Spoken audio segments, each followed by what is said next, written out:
Hello friends, welcome to my YouTube channel. दोस्तों, कैसे हैं आप सभी? दोस्तों, आशा करते हैं आप सभी अच्छे होंगे।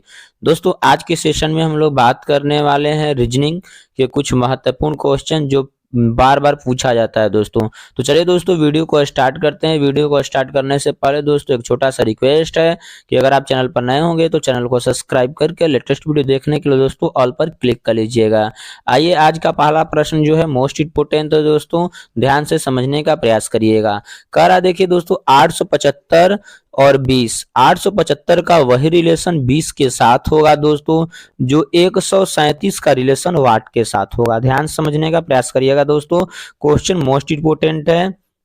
2008 में एसएससी जीडी में पूछा हुआ प्रश्न है। कह रहा है दोस्तों 875 का वही रिलेशन 20 के साथ हो रहा है। इसका मतलब दोस्तों 875 जो है ना एक बड़ी संख्या है और उसको क्या बना दे रहा है, छोटा, यानी 20 बना दे रहा है। कोई रिलेशन ऐसा लागू कर रहा है दोस्तों 20 बन गया। तो देखिए दोस्तों, छोटा संख्या जब बन जाता है तो दो उसमें रिलेशन लागू होता है। या तो दोस्तों 875 में कोई से भागा करना होगा कि 20 आ जाए, या तो इनके अंकों का योग करना होगा। दो ही लॉजिक लागू होता है दोस्तों छोटा में। तो पहले हम लोग क्या करते हैं दोस्तों, अंकों का योग करके देख लेते हैं, ठीक है। तो 875 के अंकों में 8 प्लस 7 प्लस 5 होते हैं दोस्तों। सभी के अंकों को अगर हम ऐड करते हैं तो 8 ये हो जाएगा, 8 5 13, 13 में 7 जोड़ देंगे तो हो जाएगा 20, ठीक है। यानी ये इसका मतलब है कि दोस्तों ये जो 875 दे रखी है, 875 के अंकों का योग करने पर 20 आ रहा है। यानी इसका रिलेशन हो रहा है कि 875 के सभी अंकों का अगर योग कर दीजिएगा तो 20 हो रहा है। तो ठीक उसी प्रकार से दोस्तों, ठीक उसी प्रकार से 137 का भी अंकों का योग कर देंगे। तो 137 में 1 प्लस 3 प्लस 7 लिख देंगे दोस्तों, उनके अंकों का योग करेंगे। तो 7 में 3 जोड़ेंगे तो क्या हो जाएगा, 7 3 10 हो जाएगा। 10 में 1 जोड़ देंगे तो क्या हो जाएगा दोस्तों, 11 हो जाएगा। यानी वाट के जगह पर क्या होगा दोस्तों, वाट के जगह पर 11 होगा। तो आपका आंसर कौन सा होगा दोस्तों, आपका आंसर हो जाएगा सी इज द राइट आंसर। उम्मीद करते हैं दोस्तों आप लोग मेरी बात को अच्छे से समझ गए होंगे। जो रिलेशन 875 और 20 में होगा दोस्तों वही रिलेशन 137 और वाट में होना चाहिए, ठीक है। तो यहां पर रिलेशन क्या हो रहा है, 875 के सभी अंकों का योग करने पर हमें 20 प्राप्त हो रहा है, समझ रहे बात को। उसी तरह से 137 के सभी अंकों का योग करेंगे तो हमें 11 प्राप्त हो रहा है। तो ऑप्शन कौन सा मैच किया दोस्तों, सी मैच किया। तो आपका आंसर हो जाएगा सी इज द राइट आंसर। उम्मीद करते हैं दोस्तों आप लोग मेरी बात को अच्छे से समझ गए होंगे। प्रश्न नंबर 2 पर चलते हैं। प्रश्न नंबर 2 मोस्ट इंपोर्टेंट, ध्यान समझने का प्रयास करिएगा दोस्तों। प्रश्न नंबर 2 कह रहा है लुप्त संख्या ज्ञात करें। देखिए दोस्तों, यहां पर एक टेबल बनाई है और टेबल में एक लुप्त संख्या है। तो लुप्त संख्या यानी इस वाले का मान ज्ञात करना, वाट का मान बताना है। तो पहले समझने का प्रयास करते हैं दोस्तों कि इसमें लॉजिक क्या लागू हो रहा है। तो यहाँ पर 8 दिया है, यहाँ पर 27, यहाँ पर 64, यहाँ पर 125 और यहाँ पर 216। इसका मतलब है कि आगे यहाँ पर जो 8 दिया है दोस्तों, वो 8 कैसे आएगा। तो 2 का अगर हम क्यूब कर लेते हैं तो 2 दूना के 4, 4 दूना के 8 हो जाएगा। 3 टर्म्स गुणा करेंगे 2 का तो 8 हो जाएगा। उसी तरह से हम 2 के बाद अगर 1 बढ़ाते हैं दोस्तों तो क्या मिलता है, 2 के बाद 1 बढ़ाएंगे तो 3 मिलता है। तो 3 के पावर अगर हम 3 कर लेते हैं, 3 के पावर 3 टर्म्स करते हैं तो 3 गुणे 3 गुणे 3 होता है। तो 3 3 के 9 3 27 हो जाएगा। यानी कहने का मतलब है कि नीचे 2 है, 2 के बाद क्या मिला दोस्तों, 3 3, यानी 2 में 1 जोड़ दें तो क्या मिला, 3 मिला। तो ठीक उसी तरह से दोस्तों 3 में 1 जोड़ देंगे तो क्या मिलेगा, 4 मिलेगा। तो 4 के पावर क्या हो जाएगा, 3 हो जाएगा। 4 के पावर 3 होगा तो क्या हो जाएगा, 64 हो जाएगा, समझ रहे हैं। उसी तरह से दोस्तों 4 में 1 जोड़ देंगे तो 5, तो 5 के पावर 3 कर लेंगे तो क्या हो जाएगा, 125। उसी तरह से यहाँ पर 5 में 1 जोड़ देंगे तो क्या हो जाएगा दोस्तों, 6 हो जाएगा। तो 6 का क्यूब करेंगे तो क्या हो जाएगा, 6 का क्यूब करेंगे तो 216। उसी तरह से यहां पर भी हम 6 में 1 जोड़ देंगे दोस्तों तो 7 हो जाएगा। तो 7 का क्यूब करेंगे तो क्या हो जाएगा, 7 7 49, 49 7 343 हो जाएगा। समझ रहे हैं बात को। यानी 7 के पावर अगर हम 3 करते हैं तो 343 हो जाएगा। तो आपका ऑप्शन कौन सा होगा दोस्तों, आपका ऑप्शन हो जाएगा सी इज द राइट आंसर। उम्मीद करते हैं दोस्तों आप लोग मेरी बात को अच्छे से समझ गए होंगे। यहाँ पर किया क्या दोस्तों, ध्यान समझने का प्रयास करिए। यहाँ पर जो 8 है उस पर किया क्या है, तो 8 लाएंगे हम कैसे, तो 2 के क्यूब कर देंगे, 2 का क्यूब कर देंगे तो 8 हो जाएगा। उसी तरह से 2 में 1 जोड़ देंगे तो 3 हो जाएगा, यानी 3 हो जाएगा। तो 3 का क्यूब कर देंगे तो क्या हो जाएगा दोस्तों, 27 हो जाएगा। अब 27 हो जाएगा तो फिर 3 में 1 जोड़ देंगे, 3 में 1 जोड़ देंगे तो क्या हो जाएगा, 4 हो जाएगा। 4 का क्यूब करेंगे तो 64 आ जाएगा, समझ रहे बात को। 4 में फिर 1 जोड़ देंगे दोस्तों तो 5 हो जाएगा, समझ रहे बात को।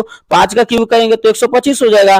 5 में फिर 1 जोड़ देंगे दोस्तों क्या हो जाएगा, 6 हो जाएगा। तो 6 का क्यूब करेंगे तो 216 हो जाएगा। उसी तरह से दोस्तों सिमिलरली यानी एक एक हम जोड़ते जा रहे हैं, तो उसी तरह से हम 6 में 1 जोड़ देंगे तो 6 में 1 जोड़ देंगे तो क्या हो जाएगा, 7 हो जाएगा। तो 7 का क्यूब कर देंगे तो क्या हो जाएगा, 343 हो जाएगा। तो आपका ऑप्शन कौन सा होगा दोस्तों, सी इज द राइट आंसर। उम्मीद करते हैं दोस्तों आप लोग मेरी बात को अच्छे से समझ रहे होंगे। बात समझ में आए दोस्तों तो एक प्यारा सा लाइक कर दीजिएगा, चैनल को जरूर सब्सक्राइब कर लीजिएगा दोस्तों। प्रश्न नंबर 3 पर चलते हैं, मोस्ट इंपोर्टेंट है, ध्यान से समझने का प्रयास करिएगा। प्रश्न नंबर 3, प्रश्न नंबर दोस्तों 3 है, मोस्ट इंपोर्टेंट है, देश, राज्य और जिला। ध्यान से देखिएगा, देश, राज्य और जिला। दोस्तों पहले हम समझने का प्रयास करते हैं कि इसमें सबसे बड़ा कौन होता है, देश होता है ना, यानी सबसे बड़ा क्या होता है दोस्तों, देश होता है। ठीक है, देश सबसे बड़ा होता है, ध्यान से हम समझने का प्रयास करिएगा दोस्त।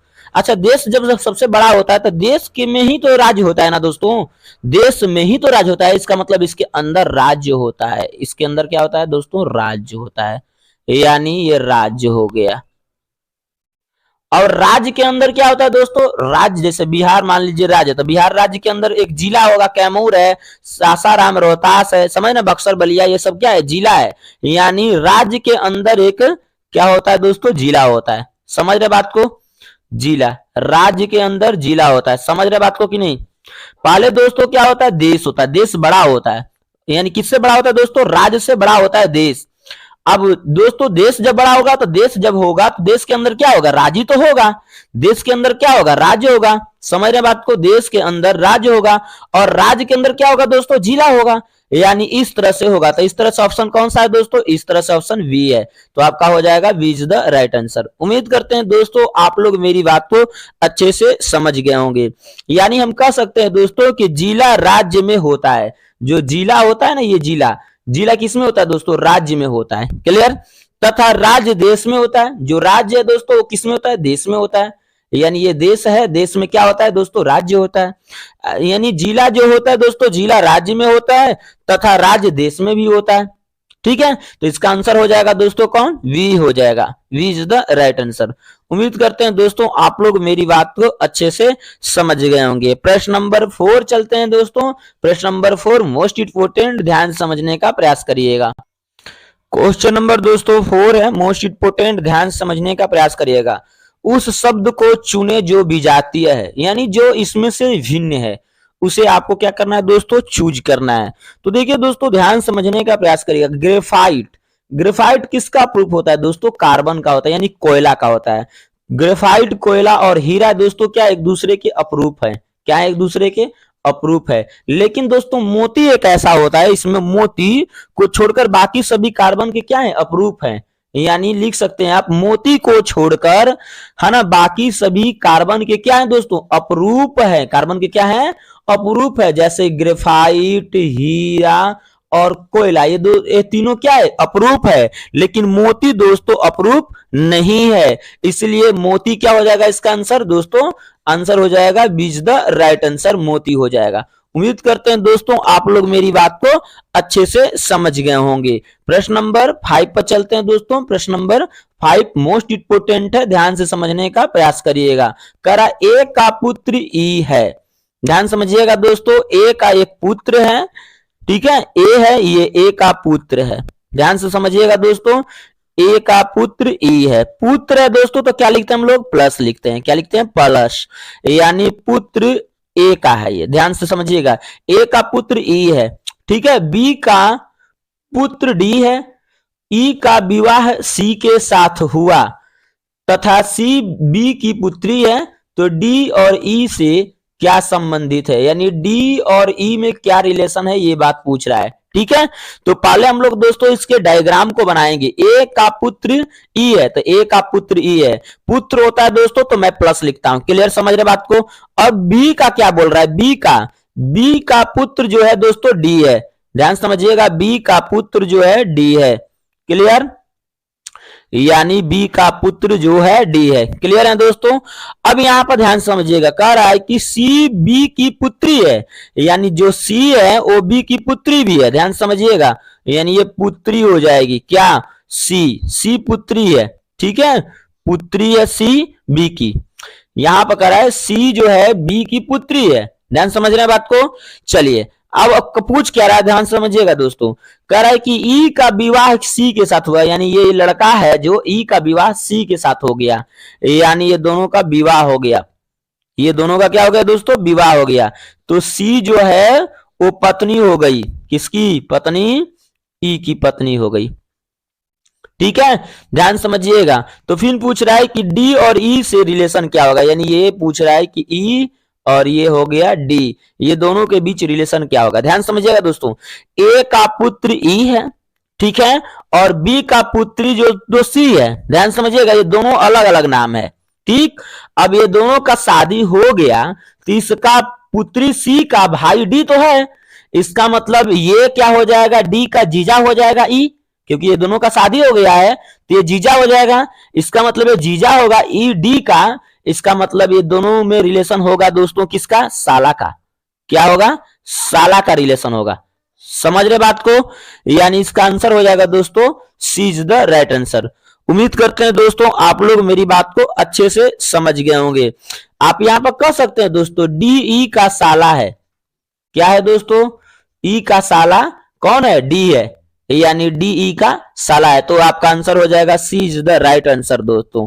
क्योंकि यहां पर मान लीजिए कोई एक पिता है ए और उसका लड़का ई है, यहां पर मान लीजिए बी कोई पिता है उसका पुत्र डी और उसकी पुत्री सी है, तो इसका लड़का के साथ सी का शादी हो गया, यानी ई के साथ सी का जब शादी हो गया तो इसका मतलब ई और डी में रिलेशन साला ही का तो होगा, क्योंकि बी सी की पुत्री जो सी पुत्री है उसका भाई डी है, तो भाई बहन है तो दोस्तों साला यानी सार बहनों ही होंगे। क्लियर समझ रहे बात को, यानी साला हो जाएगा, डी ई का क्या है, साला है, यानी आपका आंसर हो जाएगा सी इज द राइट आंसर। उम्मीद करते हैं दोस्तों आप लोग मेरी बात को अच्छे से समझ गए होंगे। प्रश्न नंबर दोस्तों 6 पर चलते हैं। प्रश्न नंबर 6,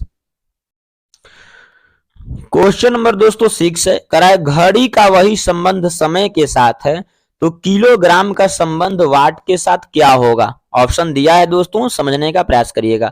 घड़ी का संबंध यानी जिस तरह से घड़ी से समय को मापा जाता है, ठीक है, जिस तरह से घड़ी को क्या मापा जाता है, घड़ी से क्या मापा जाता है दोस्तों, समय मापा जाता है। ठीक उसी प्रकार से किलोग्राम से क्या मापा जाएगा, किलोग्राम से क्या मापा जाएगा, तो किलोग्राम से वजन मापा जाएगा। क्या मापा जाएगा दोस्तों, वजन। तो आपका वजन किस में दिया दोस्तों, तो डी ऑप्शन में दिया था, आपका आंसर हो जाएगा D is the right answer. यानी जिस तरह से घड़ी से समय मापा जाता है, जिस तरह से घड़ी से समय मापा जाता है उसी तरह से किलोग्राम से क्या मापा जाएगा दोस्तों, वजन मापा जाएगा। तो आपका आंसर हो जाएगा D is the right answer, वजन। क्लियर, उम्मीद करते हैं दोस्तों यहां तक आप क्लियर होंगे। प्रश्न नंबर 7 पर चलते हैं। प्रश्न नंबर 7 को ध्यान से समझने का प्रयास करिएगा दोस्तों। 100 दिया है, 121 दिया है, यहां पर वाट दे रखी है और यहां पर 169 दे रखी है। ठीक है, तो हम लोग समझने का पहले प्रयास करते हैं दोस्तों कि यहां पर 10 दिए तो 10 सॉरी यहां पर 100 दिए तो 100 कैसे आएगा। तो अगर हम ध्यान से देखें दोस्तों तो 10 का अगर हम स्क्वायर कर दें तो 10 का स्क्वायर कर देंगे तो क्या हो जाएगा, 100 मिल जाएगा। उसी तरह से 10 का स्क्वायर किया तो 10 में 1 जोड़ देंगे तो क्या मिलता है दोस्तों, 10 में 1 जोड़ देंगे तो 11 मिलेगा ना। तो 11 का स्क्वायर करके हम देख लेते तो 11 का स्क्वायर 11 में गुणा 11 का 11 में गुणा कर जाएगा तो 121 हो जाएगा, जबकि यहां पर दे रखी है। वही लॉजिक यहां पर देख लेते हैं दोस्तों, अगर लागू होगा तो सेम यहां पर वाट की जगह पे भी वही लॉजिक लागू करेंगे। तो यहां पर दोस्तों क्या किया है कि वाट दे दिया है, यानी इसका मतलब है कि हम ध्यान समझेंगे दोस्तों, यहां पर 11 में अब एक यहां पर इसके लिए जोड़ेंगे और एक इसके लिए, तो 13 हो जाएगा। यानी 13 का स्क्वायर करके देखेंगे तो 13 का स्क्वायर करेंगे तो दोस्तों 169 हो जाएगा। तो यहां पर दोस्तों वाट की जगह पर हम क्या करेंगे, 11 का स्क्वायर 10 का किए, 10 में 1 जोड़े 11, 11 में 2 जोड़ दिए, क्योंकि दोस्तों यहां पर बीच में क्या दे रखी है, वाट दे रखी है। तो पहले अब क्या करेंगे दोस्तों, एक 11 में 1 जोड़ लेंगे तो क्या हो जाएगा, 12 ही ना हो जाएगा। यानी 12 का स्क्वायर करके देख लेते हैं। तो 12 का स्क्वायर करेंगे तो 12 नंबर ही हम 144 हो जाएगा। तो इस वाट के जगह पर क्या होगा दोस्तों, इस वाट के जगह पर 144 हो जाएगा। तो आपका आंसर कौन सा होगा दोस्तों, B is the right answer हो जाएगा। उम्मीद करते हैं दोस्तों आप लोग मेरी बात को समझ गए होंगे।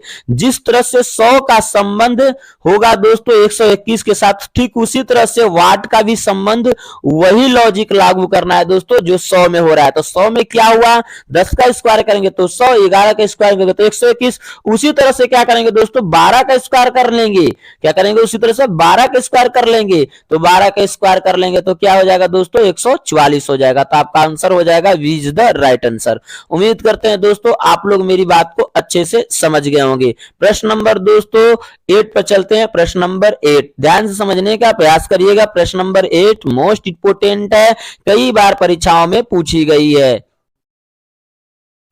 प्रश्न नंबर दोस्तों 8, नीचे कुछ शब्द दिए गए हैं, उसे एक सार्थक अनुक्रम में सजाएं। देखिए दोस्तों नीचे कुछ शब्द दिया गया है, उसे क्या करना है, सार्थक अनुक्रम में क्या करना है, सजाना है। जैसे यहां पर दिया है क्या, प्लास्टर दिया है, यहां पर पेंटिंग दिया है, यहां पर नींव, और यहां पर दीवारें, यहां पर छत। यानी दोस्तों ये घर बनाने वाले सारे उपकरण हैं, ध्यान समझिएगा, सारे चीज घर में बनाने के लिए काम आते हैं, यानी घर बनाने में सभी का उपयोग किया जाता है दोस्तों। तो पहले किसका किया जाता है, ध्यान समझिएगा। तो पहले दोस्तों घर बनाने से पहले क्या दिया जाता है, नींव दिया जाता है। तो पहले दोस्तों क्या हो जाएगा दोस्तों, नींव, क्या हो जाएगा, नींव। नींव के बाद दोस्तों क्या होती है, नींव के बाद आदमी क्या करते हैं, दीवारें जुड़वाते हैं, यानी दीवारें हो जाएगा, ठीक है। नींव के बाद यहां पर देखिए दोस्तों दीवारें हैं, क्लियर। दीवारें के बाद दोस्तों क्या होते हैं, दीवार के बाद तो छत बनती है। दीवार जब हो जाता है तो दोस्तों छत की ढलैया होती है, यानी दीवार के बाद क्या होते हैं, छत बन गए। तो छत के बाद दोस्तों क्या होगा, छत के बाद प्लास्टर होगा। छत के बाद क्या होगा, प्लास्टर, यानी प्लास्टर, ठीक है, प्लास्टर। प्लास्टर के बाद दोस्तों क्या होगा, पेंटिंग, यानी लास्ट वाला काम क्या होता है, पेंटिंग का। यानी घर बनाने में सबसे पहले क्या होता है दोस्तों, नींव। तो नींव कितने पर दोस्तों, 3 पर है। यहाँ पर दीवारें कितने पर दोस्तों, 4 पर है। छत दोस्तों 5 पर है। प्लास्टर क्या है, प्लास्टर दोस्तों 1 पर है। यहाँ पर पेंटिंग क्या है, 2 पर, यानी 3 4 5 1 और 2। इस तरह का ऑप्शन मैच करेंगे दोस्तों, 3 4 5 2 1। ये तो गलत है दोस्तों, यहाँ पर 3 5 4, ये तो 3 5 4, ये तो साफ गलत है दोस्तों। 3 4 5 1 2, यानी यही आपका आंसर हो जाएगा दोस्तों, सी इज द राइट आंसर। 3 4 5 1 2 ये मैच कर गया। तो 3 4 5 1 2 मैच कर गया। तो दोनों दोस्तों सी इज द राइट आंसर। यानी पहले घर बनाने में नींव होता है, नींव के बाद दोस्तों क्या दिया जाता है, दीवारें, दीवारें के बाद क्या दिया जाता है दोस्तों, छत बनाई जाती है। छत के बाद उसकी प्लास्टर होती है, और प्लास्टर के बाद पेंटिंग की जाती है। तो इस प्रकार से मकान बनकर तैयार हो जाता है। उसी का मतलब है दोस्तों, सार्थक अनुक्रम का मतलब ही होता है कि सही सही शब्दों को सही सही जगहों पर सजाना। चलिए अगला प्रश्न पर चलते हैं दोस्तों। प्रश्न नंबर 9 मोस्ट इंपोर्टेंट है, ध्यान से समझने का प्रयास करिएगा। प्रश्न नंबर 9 करा, ए बी का संबंध जेड वाई से वही है, तो सी डी का संबंध वाट के साथ क्या होगा। ध्यान समझने का प्रयास करिएगा दोस्तों। यहां पर ए है, यहां पर बी है, ए और बी का संबंध क्या है, जेड और वाई के साथ वही है। तो देखिए दोस्तों ध्यान समझिएगा, विपरीत अक्षरों के युग्म से हम लोग समझने का प्रयास करेंगे। यहां पर ए जो है दोस्तों जेड के क्या है, विपरीत है, क्या है, विपरीत है। उसी तरह से दोस्तों बी क्या है, वाई के विपरीत है। समझ रहे बात को, ए बी। उसी तरह से दोस्तों वाई जेड, समझ रहे बात को, यानी जेड वाई एक दूसरे के क्या है, व्युत्पन्न है। व्युत्पन्न मतलब विपरीत है। तो उसी तरह से दोस्तों सी और डी के लिए विपरीत हम खोजने का प्रयास करेंगे। तो सी और डी को लिख देंगे। अब सी का विपरीत ध्यान से समझिएगा दोस्तों, सी का विपरीत क्या होगा, सी के विपरीत जब भी होगा दोस्तों क्या होगा, यक्स होगा, क्योंकि सी 3 पर होता है। तो जेड वाई यक्स, यक्स मिलता है ना, जेड वाई यक्स। अगर विपरीत चलेंगे जेड वाई यक्स, अल्फाबेटिकल में अगर हम विपरीत चले दोस्तों तो जेड फिर वाई फिर यक्स मिलेगा, फिर डब्ल्यू मिल जाएगा। समझ रहे बात को ना। तो उसी तरह से अगर हम अल्फाबेटिकल से के सीरीज में चलते तो ए के बाद बी मिलता है ना। उसी तरह से अगर हम पीछे से चले दोस्तों तो जेड के बाद क्या मिलेगा, वाई मिलेगा। यानी ये एक दूसरे क्या है, विपरीत है। तो सी के विपरीत क्या हो गया, यक्स हो गया। तो डी के विपरीत क्या होगा दोस्तों, डी के विपरीत क्या होगा, ध्यान समझने का प्रयास करिएगा। डी के विपरीत डब्ल्यू होगा। समझ रहे बात को। तो एक्स और डब्ल्यू ऑप्शन में कौन दिया है दोस्तों, डब्ल्यू एक्स, ये तो गलत है दोस्तों। यू और भी, ये भी गलत है। यक्स और डब्ल्यू, ध्यान समझिएगा, यक्स और डब्ल्यू सी हो गया, तो आपका सी इज द राइट आंसर। उम्मीद करते हैं दोस्तों आप लोग मेरी बात को अच्छे से समझ रहे होंगे। बात समझ में आए दोस्तों तो एक प्यारा सा लाइक कर दीजिएगा, चैनल को जरूर सब्सक्राइब करिएगा दोस्तों। मिलता है नेक्स्ट वीडियो में एक नई वीडियो के साथ। जय हिंद दोस्तों।